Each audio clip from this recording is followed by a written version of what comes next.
Kanda hii ya video yenye laana, endapo utapoiangalia tu, ndani ya siku 7 umauti unakufika. Picha yetu inaanza katika nyumba tulivu. Tunamuona Beka pamoja na Keti wakiwa nyumbani kwa kina Keti wanaangalia movie. Kutokana na Keti wazazi wake waliondoka na kumwachia nyumba peke yake, ikabidi amwalike shoga yake leo aje kutazama movie. Lakini shoga yake Beka anamwambia, hakika bwana, kuna uvumi ambao nimeusikia, endapo kuna kanda ukiangalia tu huchukui siku 7 unakufa, na picha zake au sini zake ziko vizuri tu, lakini sasa utapoangalia hiyo movie ajabu unaondoka na kuna mtu anakupigia simu kukuthitizia kwamba umebakisha siku 7.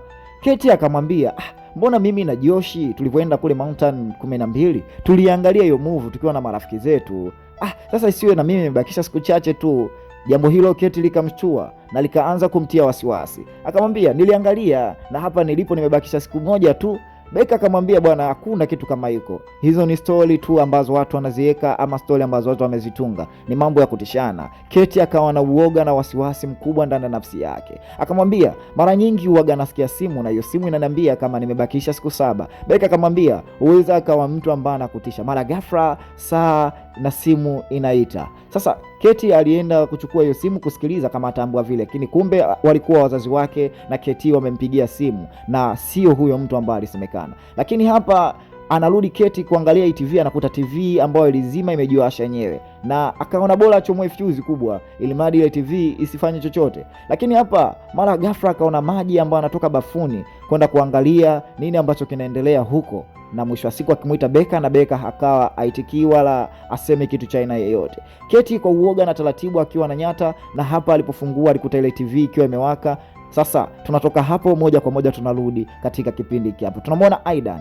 Huyu Aidan bwana alikuwa anamsubiri mama yake ambaye anaitwa Rachel aje kumchukua hapa shuleni. Sasa mwalimu anamwambia, mwanao tangia apate taarifa ya huyo Keti ambaye ameshafariki dunia, ni mtu wake wa karibu, mwanao ameharibika kisaikolojia. Yani muda wote anakuwa mtu kuchora tu picha za Keti. Ina maana mwanao amemzoea sana ndugu yake ama dada yake au mama yake mdogo Keti, kwa sababu muda mwingi Keti alikuwa yuko pamoja na Aidan.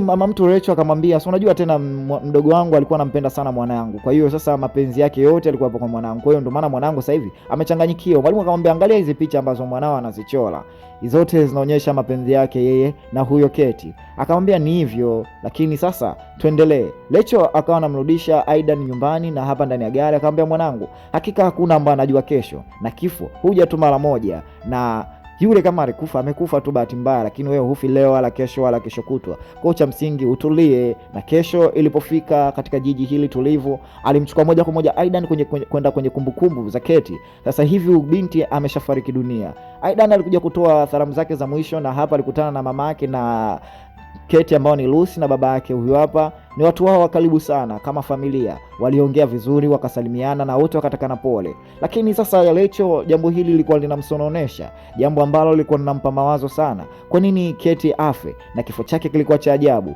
Rachel anasema, hakika usilie sana. Mamake anasema, sura ya mwanangu ambao jinsi nimeiona ilivyofariki, nimeiona sura yake ilikuwa inatisha sana, yani kama mtu ambaye amejiua yeye mwenyewe kwa kufanya mambo ya ajabu ajabu.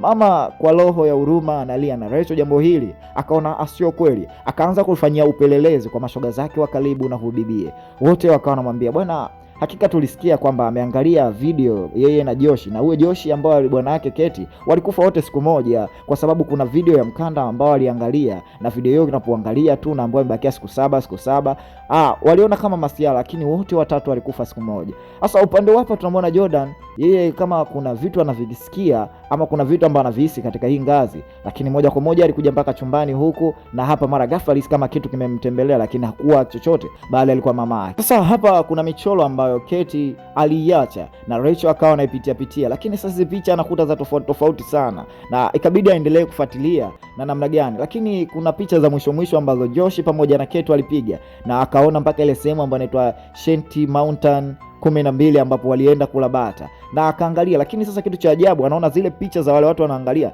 kama zimefanywa zoom, yani hazieleweki sura zao vizuri.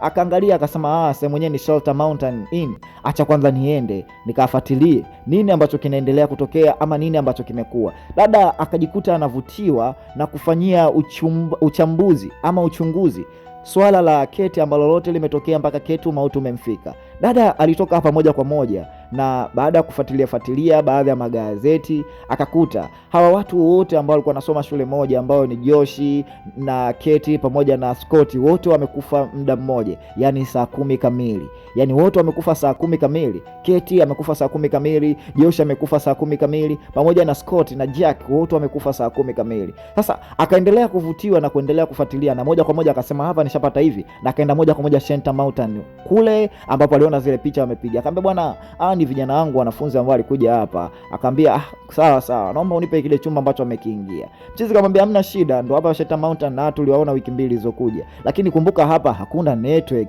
wala hakuna chochote, kwa hiyo unaweza ukawa uko busy, lakini naomba hapo uchague mkanda wote ambao unataka kuangalia, uangalie kwa akili yako vizuri, ili mradi, kwa sababu hakuna kitu ambacho cha kupa kampani. Dada kwa sababu mchongo wote anaujua, yeye hakusita na moja kwa moja akachukua ule mkanda na yeye kutoka kuhakikisha, na akavutiwa kwenda kwenye hiyo cabinet 12.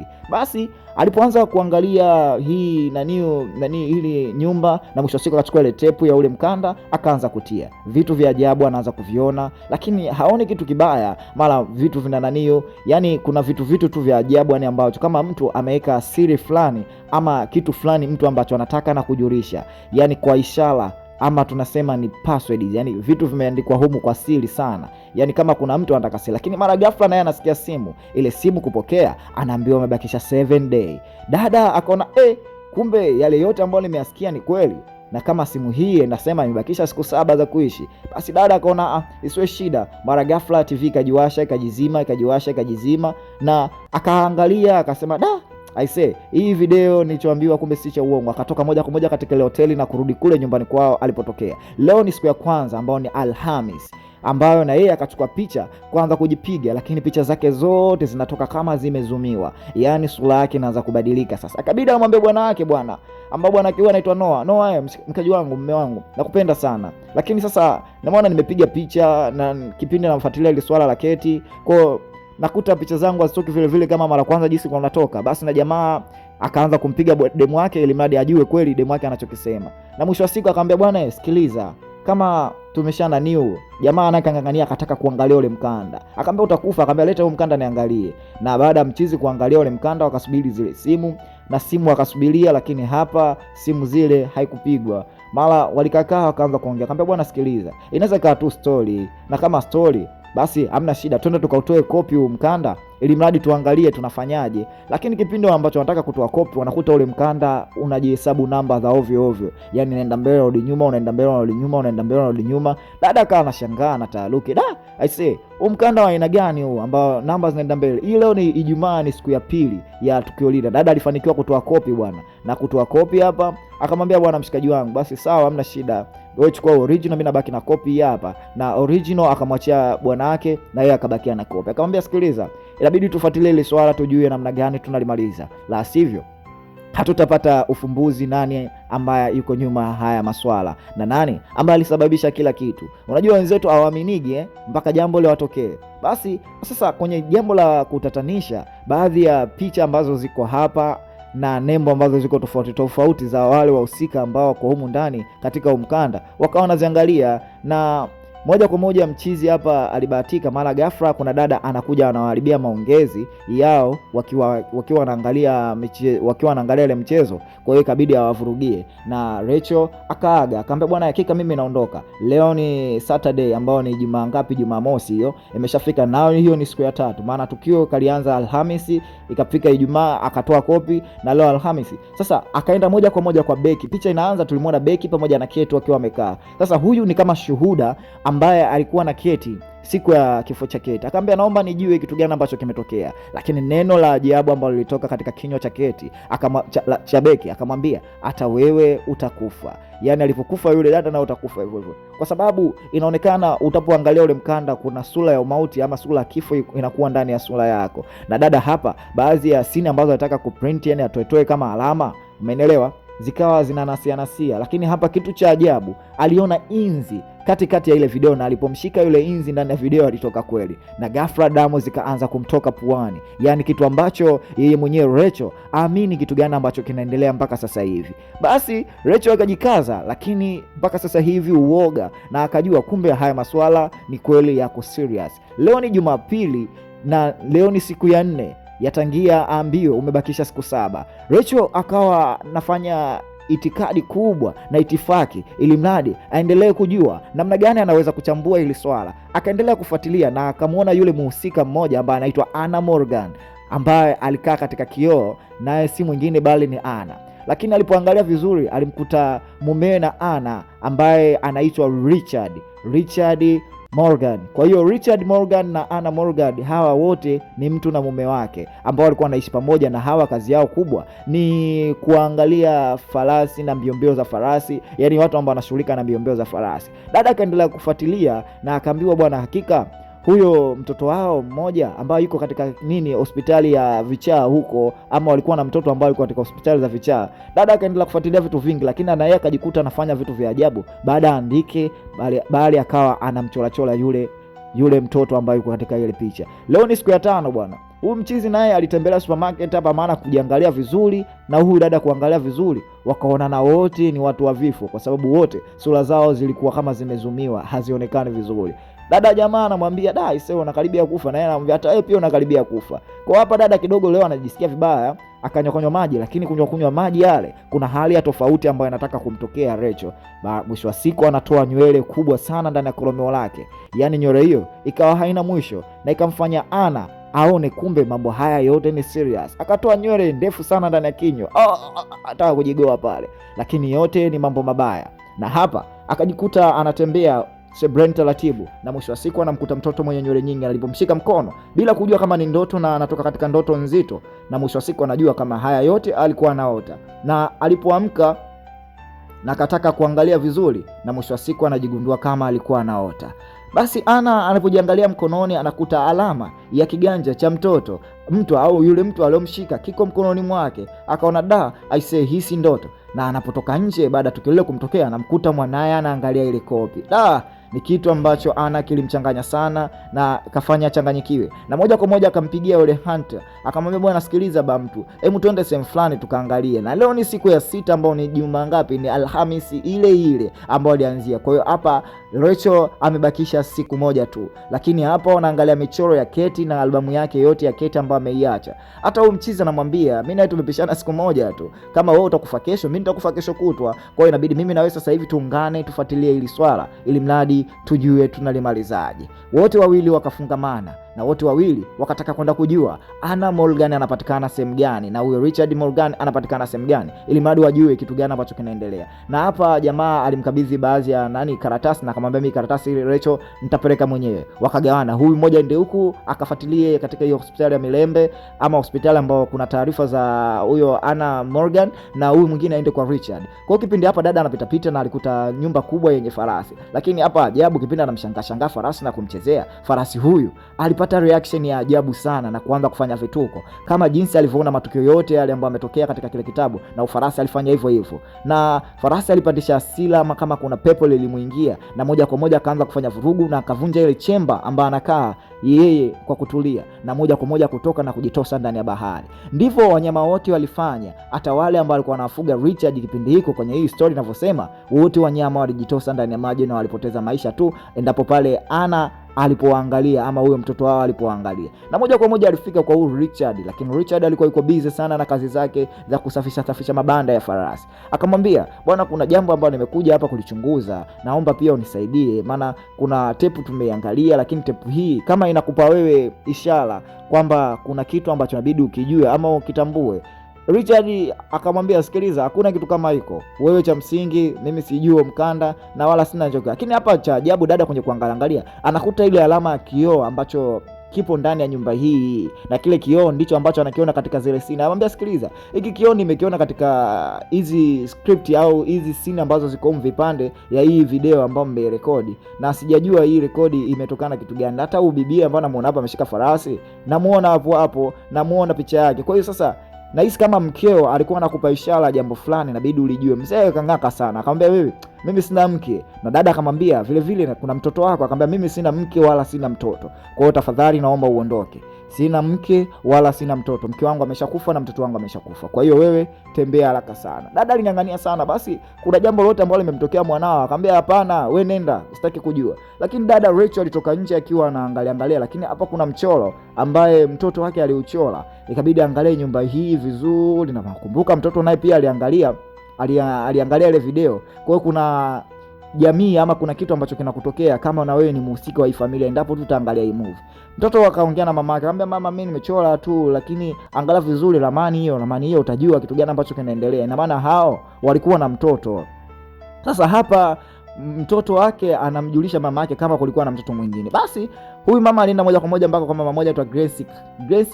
Yeye ni daktari ambaye siku zote yeye alikuwa anamwangalia huyo mtoto wa Anna, ama mtoto wa Anna na Richard. Akamwambia sikiliza, nimekuja hapa nataka nijue kuhusu huyo Lamola, huyo ni mtoto ambao wa Sara ambaye alizaa na Richard, maana kuna vitu ambavyo sivielewi. Akaambia bwana sawa, mtoto yupo ambaye alikuwa anaitwa Samara, mpaka Lamola anaitwa Samara.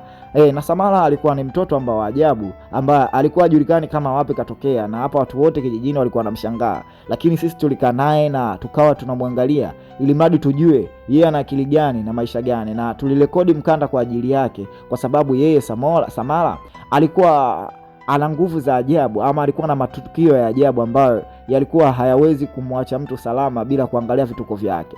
Mama aliongea vitu vingi sana, akamwambia bwana, familia hiyo imepurutika, lakini imepotea kutokana na huyo mtoto wao Samara. Na Samara huyu alikuwa na mambo ya ajabu, lakini na Samara alipotea tu ghafla na hatujajua huyo Samara ameelekea wapi. Na mwisho wa siku hata mama yake Anna alijiua yeye mwenyewe kwa kujitosa ndani ya maji. Na sasa hivi tunaye tu huyo mzee Richard ambaye amebakia. Mama aliongea vitu vingi ili mradi ampe hudada maelekezo. Na mchizi huko alishafika moja kwa moja katika ile hospitali ambayo aliambiwa kuna taarifa za Anna kabla kufa ama kabla kujinyonga. Akafika huko akavunja ule mlango wa hospitali kuendelea kufuatilia vitu ambavyo anavitaka yeye. Basi kwenye kupekua hivi alikuta Morgan Anna Kate. Basi akachukua akaangalia zile rekodi ambazo za dawa na matibabu ambayo anapewa mchizi, ili mradi yote apate kujua namna gani anaweza kujisaidia au kujinasuru kutokana na kifo. Yeye anafanya lakini amini kama atakufa. Na yeye anafanya kwa kuwa ni uoga, kwa sababu mambo mengi na ya ukweli yanamtokea. Hapa alikuta baadhi ya vitu, na hata hivyo alikuta baadhi ya vitu ambavyo vimepigwa katika ultrasound wenyewe mnasema. Basi akaviangalia na akatoka hapa akaenda moja kwa moja kwa ujamaa, akamwambia bwana, kila kitu unaenda kwa Richard Morgan, kwa sababu Richard Morgan ndio ambaye alichukua. Basi jamaa akampigia simu moja kwa moja, mimi nakuja huko kwa sababu nimeambiwa kila kitu anacho yeye Richard Morgan. Lakini Rachel usiku wake alikuja moja kwa moja tena kwa huyu mzee Richard Morgan, na alipogonga hapa hakufunguliwa. Basi Rachel aliingia ndani na kuchukua mkanda tena kuangalia. Sasa leo hapa Rachel anagundua siri moja kwa moja kama hawa watu walimchukua kweli huyu mtoto na kumfungia ndani ya chumba, lakini huyu mtoto alikuwa halali ndani ya siku 7 nzima, yuko macho. Yaani ubinti alikuwa hajalala ndani ya siku 7, na baadhi ya michoro mingi alikuwa anaichora ya ajabu. Kwa hiyo walimtia katika chumba ambacho walikuwa wanamchukulia maelezo, na hata kama wakimchukulia maelezo huyu Samara alikuwa ni mtu wa ajabu sana, ambaye alikuwa anafanya vitu ambazo si vya kawaida. Kwa hiyo waliendelea kumchukulia maelezo na mambo mengi. Dada hapa vitu vyote anaangalia, na hata baadhi ya picha kwenye kioo zile zilikuwa zinatoka zinarudi. Yaani huyu mtoto alikuwa ni mtoto wa miujiza. Yaani huyu mtoto alikuwa kama ana jambo la uchawi. Lakini siku moja hapa Anna anaonekana alifanya mambo ya ajabu sana, na mwisho wa siku Anna alijiua yeye mwenyewe. Sasa dada akaangalia mambo yote, akarudisha kumbukumbu zile, yale magazeti yanavyosema kama kuna farasi walijiua wenyewe mara sijui na hivi. Dada akaendelea kukusanya ushahidi wake ili mradi aangalie kitu gani ambacho kinatokea, kwa sababu kama mtu ukiangalia tu hii movie ama ukiangalia tu ama ukikaa karibu na hawa watu unakuwa kama chizi na lana inakukuta, na mwisho wa siku unajua mwenyewe kuna namna gani. Lakini hapa tunaonyeshwa vitu vya ajabu sana ambavyo video hii ilimalizia kuonyesha kama funza. Basi jamaa anapoangalia nyuma hivi Rachel anamkuta Richard alimtia kibao kikubwa sana, akamwambia wewe mpumbavu, umekosea sana, kwa nini umeangalia hiyo movie? Basi sawa, ina maana Samara ndo amekutuma ufanye hivyo, basi mimi nimekuja sasa. Basi mchizi hapa akajitia mwenyewe shoti, akachukua kitu akajikinga. Basi huyu mzee akajiondoa maisha yake yeye mwenyewe, anajiua kwa sababu atake mambo mengi. Anambia basi Samara amekuamrisha nijiue, basi akikamena kufa. Dada alipotaka kuingia kwanza aliona maji, na mchizi hapa alibeba masuala ya shoti yote. Yale maji na maji na umeme ni vitu viwili tofauti, na mchizi alijiondoa yeye mwenyewe maisha kwa mikono yake. Nani mchizi anapokuja hapa, dada Rachel alimkumbatia akamwambia, "Dai say, nimeona mambo ya kushangaza sana, mambo ya kutatanisha sana. Ina maana hapa, hebu tupekue ndani ya hii nyumba, labda kuna chumba ambacho cha huyu Samala alikuwa anakaa." Kweli kwa juu yake walikuta kama kile chumba ambacho Samala ambacho alikuwa anamchukulia mahojiano. Waliingia moja kwa moja na kukuta baadhi ya michoro mbalimbali. Special ule mti ambao alikuwa anauona, na akasema, huu mti mimi nimeshauona kabla ya kuja hapa." Wakazidi kupanda na kuendelea kuangalia kitu gani ambacho kinaendelea, na hapa wakazidi kugundua vitu ambavyo vimejificha, siri nzito ya familia wakaanza kuiona. Lakini sasa wanajiuliza, leo ni siku ya 7 ambayo ni siku ambayo yeye mwenyewe inabidi afe. Ndio siku hiyo ambayo ameambiwa atakufa. Na moja kwa moja walifika sehemu wakakuta kama kisima hivi, na kisima kile kiko ndani ya Eco Shelter Mountain 12. Lakini mara ghafla dada akiwa anaangalia hapa, dada anajikuta kama jambo zito linataka kumtokea. Hapa kipindi wanaongeongea na kubishana, kuna vidude vilidondoka kama goroli, na ushasiku wakakuta kama kuna chemba, ikabidi jamaa avunje. Na jamaa baada ya kuvunja wakawa wanachungulia kile kisima, na mwisho wa siku kuna TV na misumari kaanza kutoka ndani ya chumba kile alichokaa, na TV ile ikatoka ikamgonga bibi Rachel na kikamdondosha katika kisima kirefu. Rachel alipodondoka katika kisima kirefu, aliangalia ukuta, alikuta alama nyingi za kucha, kama mtu ambaye alikuwa anataka kupanda kwa kutumia kucha lakini alishindwa. Lakini ghafla ule mfuniko unajifunga wenyewe, yani mfuniko unajifunga wenyewe, na hapa ndani ya maji kuna nywele za mwanamke anaziona. Sasa zile nywele alizozishika zikampelekea moja kwa moja kuona Shelter Mountain moja kwa moja, ndipo ambacho kifo kimetokea cha huyu bidada Samala. Umeelewa? Kwa hiyo Samala anamrudisha huyu Rachel katika ajue yeye alikufaje. Inaonekana mama Ana alikuja moja kwa moja na akamtia plastiki ama mfuko wa plastiki mwanae na kumsukumiza ndani ya kile kisima. Kwa hiyo mama ndiye alimua binti yake kutokana na miujiza ama maajabu ambayo alikuwa anafanya yanaonekana ambayo yanaendelea katika mwili wa huyu mtoto wake, na kusema hakika wewe ndio laana yote umenipa. Kwa hiyo bidogo aliposukumwa ndani ya maji Samala, umeelewa, ukaonekana kama mwezi umekamatwa, lakini mwezi haukukamatwa na jua, bali kile kisima kilikuwa kina mfuniko wake. Na hata hivyo Ana baada ya kufanya tukio lile la ajabu, yeye alienda kujiua. Kwa hiyo bidada mpaka sasa hivi baada ya kushika ile kucha tu moja aliona kila kitu. Kwa hiyo bidada ama huyu mtoto Samala alishindwa kutulia ndani kwa muda mwingi, na mwisho wa siku alikufa kama mtu ambaye alitapatapa sana kupata maisha yake na maisha yake kuyakosa. Sasa kipindi anaona mambo yote hayo na zile picha zote na rekodi zote, lakini kuna mambo ya ajabu, hata miti zile video mara zinatokea. Dada kaona isha kwa shida hapa, akamchukua yule mtoto na kukuta mwili wake wote umeshaoza, yani hana alichobakia ndani ya kisima kile. Dada alikuja alitetewa na huyu jamaa, na jamaa baada ya kwa sababu alimvuta juu, na dada kuangalia vizuri mkononi hata ile alama ya laana ilikuwa ishaondoka. Kwa ishara hii inaonekana huyu dada tayari mpaka sasa hivi yeye amekimbia laana na kusema laana ishamuacha, kwa sababu yeye amefuatilia vizuri ndani ya siku 7 na kujua huyu binti Samala amekufaje, na kumwambia mwanae anamuuliza, mama, sasa hiyo laana imetoka kweli na Samala kweli ameridhika? Akamwambia Samala alirekodi video hiyo kwa sababu kuwapa watu ushahidi, na kama unataka ushahidi ukifuatilia lazima ujue. Lakini sasa ajabu, ile alama yake yeye mkononi imehamia kwa mwanae, na kujua laana imetoka kwake yeye na kuhamia kwa mtoto wake ni kitu gani? Na maana laana haijaisha hapa, inabidi aendelee kufuatilia, na mwanae hapa damu zinamtoka puani kama jinsi dalili zote zimemwanza yeye. Sasa kuna kitu akakumbuka hapa, akaona hii laana ina maana haijafa hapa, na hapa hakuna kinachoendelea. Upande hapa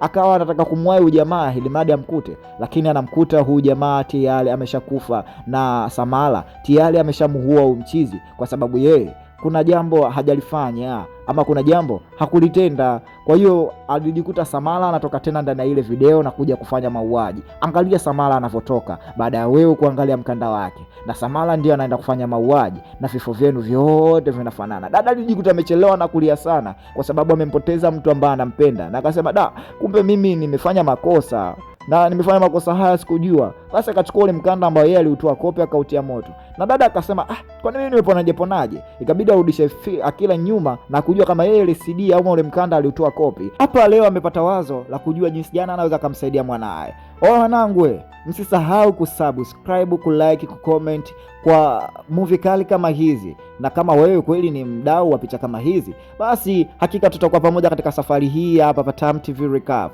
Basi mwanadada alipata akili na kuchukua mwanae na kuchukua ile CD na kwenda kuitoa kopi, ili mradi na yeye mtoto wake ikiwezekana mkabidhi mtu mwingine, ili mradi na yeye mwanae anusurike kifo. Alifanya vile vile kama alivyofanya kwake, ili mradi kumnusuru mtoto wake. Na hapa sina mambo mengi ya kusema, nasema chao, tukutane tena wakati